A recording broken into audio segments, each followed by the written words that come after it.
राधे राधे। जी मैया राधे राधे। आपके चरणों में कोटि कोटि प्रणाम। खुश रहिए। मैं बचपन में ही विधवा हो गई थी, फिर भी मैं दो रास्ते से बहुत शांति से जीती हूँ।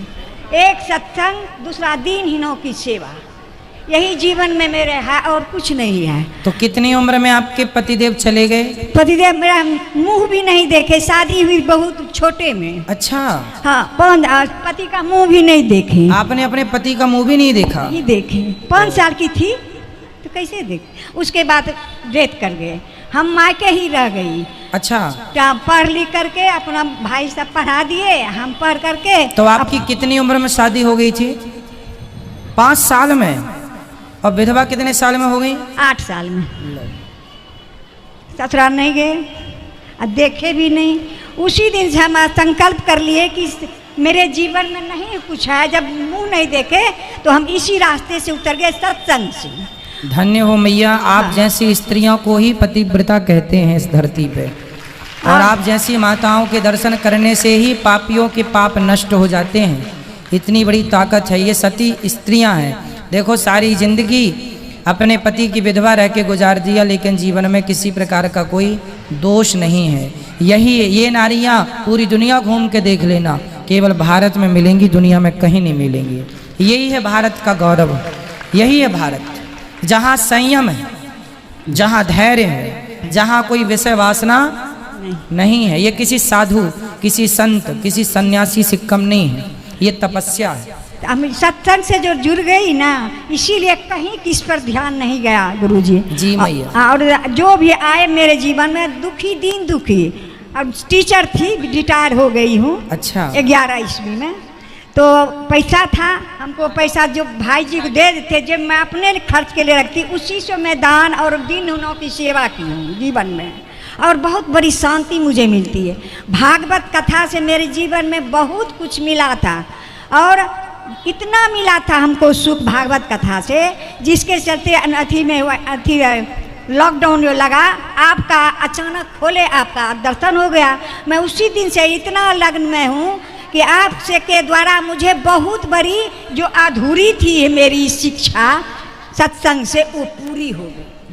और पूजा पाठ में इतना मुझे लगन है कि उसका हम वर्णन भक्त बिहारी जी करेंगे, हम क्या करेंगे। अब जहाँ सत्संग होता था वहाँ चली जाती थी, बहुत दूर दूर रात में होती थी, सुन करके चली आती थी, सुबह स्कूल जाती थी। अब तो मैं घर में रहती हूँ, तो वहाँ की उम्र तो गिर गया, 75 साल की हूँ। और लगता है कहाँ जाएंगे अब सत्संग सुनने। आपका जो टीवी पर खोल कर डेली कुछ नहीं, हमको कुछ है अब जो एक कथा, आपका कथा सुनती हूँ, और जो आप बताए हैं उस मार्ग पर चलती हूँ। पूजा पाठ जितना विधि विधान है वही हम करती हूँ। मुझे जीवन में बहुत बड़ा सुख है। दुखी मैं नहीं हूँ, कि विधवा हूँ, और कम कोई मुझे कुछ चाह नहीं हुआ जीवन में। मेरे लायक कोई सेवा हो तो बताइए, मैं क्या आपकी सेवा करूं? कोई आप जो आज्ञा करेंगे मैं आपकी सेवा करूंगा। सेवा तो यही आशीर्वाद दीजिए कि इसी लगन से मेरा आशीर्वाद तो आप दीजिए मेरी माँ। उसी लगन से हम चले जाएं। और अभी जो आई हूँ इतना मैंने, आपने अपना लोक और अपना परलोक दोनों तैयार कर लिया। यहाँ आई जो हूँ आपसे मैं करवाने के लिए गोदानी।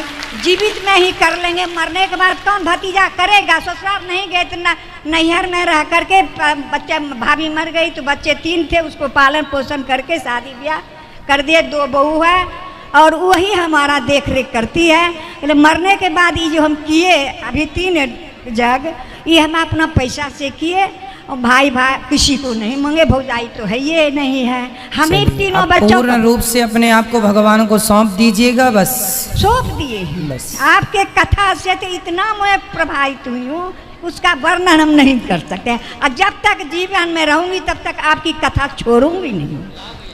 यही मेरा ध्येय है, मेरा विश्वास है, आत्मविश्वास। जी जी मैया, आप खुश रहें, सदा सुखी रहें, और आशीर्वाद दो अपने बच्चे को।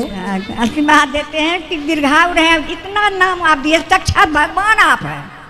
हम आपका कथा सुनते हैं तो लगता है आंखों से आंसू गिरते हैं। कितना रोते हैं हम आपकी कथा से, वर्णन से, गाना से, भजन से, उसका वर्णन नहीं कर सकेंगे। बहुत रोते हैं बैठ के हम। जब आप इस कथा का आता है अंश कोनो, तो लगता है जी भर के रो लेते हैं, बैठ जाते हैं। धन्यवाद खुश बेटा। रहिए, खुश रहिए। बेटा धन्यवाद है कि आप मुझे आशीर्वाद देके परलोक को चला। सुंदर, भगवान आपको सदा सुखी रखे।